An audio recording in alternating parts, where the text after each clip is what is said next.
Our top stories this hour: a collapsed bridge in Ntuzuma, KwaZulu-Natal, has now claimed the life of a motorist after the car that she was driving plunged into a large ditch, which was caused by flooding that happened in that area last year. Karinda Jagmohan is at the scene and she joins us live this morning. Karinda, to call that a gaping hole is just completely understating it. It's a massive crater that's been left by the collapse of that road and that bridge, and it's now resulted in the death of at least one motorist. What's the community saying about what's unfolding there and the fact that there's been no action in trying to rebuild? Certainly, Michelle. Well, the noise you're hearing as well is community members that are protesting under the Sanko banner at this stage. So there's also a number of political representatives that have come out here speaking about this bridge, essentially. But you're right, community members are frustrated about the fact that a year later this bridge has not been rebuilt. No significant development as well. Nondumiso Gwiji was an eyewitness of the accident that happened yesterday, and she joins us now. Ma'am, thank you for speaking to us. Can you tell us briefly about what you saw yesterday? Sanibonani, igama lami nguNondumiso Gwiji, ngihlala khona la emphakathini around. So kushuthi ngolesihlanu ebusuku around 11:15 sizwe umsindo wemoto ewayo, then saphuma ezumphakathi sabuka sathola ukuthi kunemoto ephosekile la kwanqamuke khona umgwaqo. The time kuba nezikhukhula last year, so abaphumile umphakathi wazama ukuyosiza ubheka ukuthi kwenzakalani. Then usathola ukuthi kunomuntu wesifazane ngaphakathi obehamba yedwa, bazama abafana ukumsiza, then bamkhipha, bafonela iambulance, bamthatha beza emgaqweni. Though emgaqweni nakhona kuyibanga ukusuka la kwenzeke khona isigameko because of indlela ekhanjwa kuyona ayikho neze kahle, kodwa bazamile ukuthi bambambe banyuka naye beze emgaqweni balinde ambulance. Okuthene ambulance yafika emva kwe-hour, yafika yasesho ukuthi untombazane useshonile. Ofisho kubenta ebhlungu ke leyo nokusiphathe kabuhlungu kakhulu ezisiwumphakathi, because lento le yaleli bridge yenzika ngonyaka odlule ngomhla ka-11 April and namanje iqeda unyaka ngakaze zilungise futhi sihambe nomphefumulo womuntu wesifazane ongekuhle kakhulu kuthina nokubuhlungu kakhulu emphakathini wethu. Nondumiso, you spoke briefly about your frustration with this bridge. I just want to understand, how is it that the driver went past the barricades? Were the barricades there or no? Alright, ngicabanga ukuthi izinto zokuvala zakhonkolo bese yisukile, but before zazikhona ngoba ezinye imoto bezingakwazi ukudlula zizela ngaphakathi. I think bese zingasekho njengamanje azisekho, ngisho kanjalo, but asizazi ke izathu ukuthi ubani osusile ukuze ukuthi intombazana akwazi ukuthi adlule ngemoto ezele ngala bese ezokwazi ukuthi alimale.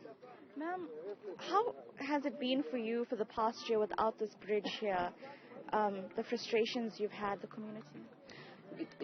Kusiphazamisile kakhulu kumphakathi ungabikho kwale access yalo mgwaqo ongalana, because umgwaqo osebenza kakhulu esiwusebenzisayo noma semamoli noma sinyuka siya phezulu okubuhlungu kakhulu. Manje sefanele sijikeleze nokuthi sihamba kabuhlungu la khambe kakhona kusahambe kahle, sefanele masihamba sihambe sirawundi of which kubi kakhulu, and sekuyinto esithatha isikhathi noma sekuziba sisamile ukuthi sibekezele, but sekwenzima kakhulu ukubekezela kwakhona ngoba sekubuhlungu, kusiphatha kabuhlungu. Besifisa ukuthi sizame ukuthi sisizeke bakithi, kunzima kakhulu, siphila kanzima. Thank you so much, Nondumiso, for speaking to us. Sorry, if you'll please excuse us as we can show our viewers the actual area. Thank you very much. These are Sanko members that have come here, Michelle.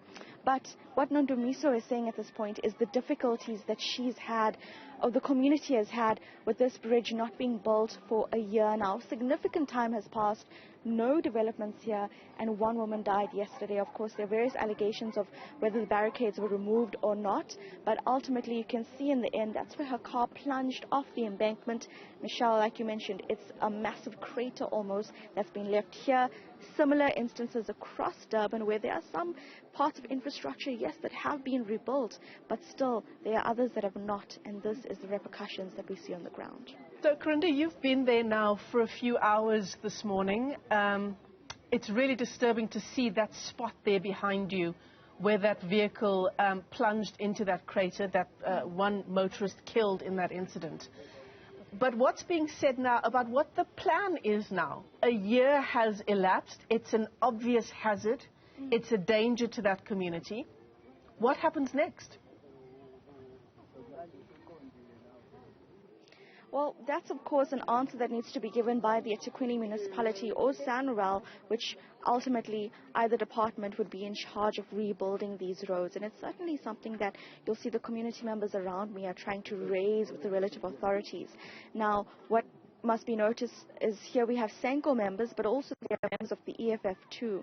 The chairperson of the eThekwini's Human Settlements and Infrastructure Department is an EFF member, Mr. Themba Mvubu, so we're waiting for him to actually come and speak to us about how the municipality will move forward, specifically because they were here yesterday and actually reported on this event, or they saw the family soon after this had happened. So there are various questions by the community you see around me that in fact some of the SENCO members here were raising the alarm for community members to come here and start raising their grievances about this bridge, but nothing yet officially that's been stated by the municipality at least about their way forward in terms of building the bridge. We know that their contractor has been appointed, but still, as I stand here, it's a very similar site to last year when we were here as well. Even the metal barricades are still in the very same position that it was last year when this bridge was washed away. So nothing much has changed, and no word yet on what will be the key steps and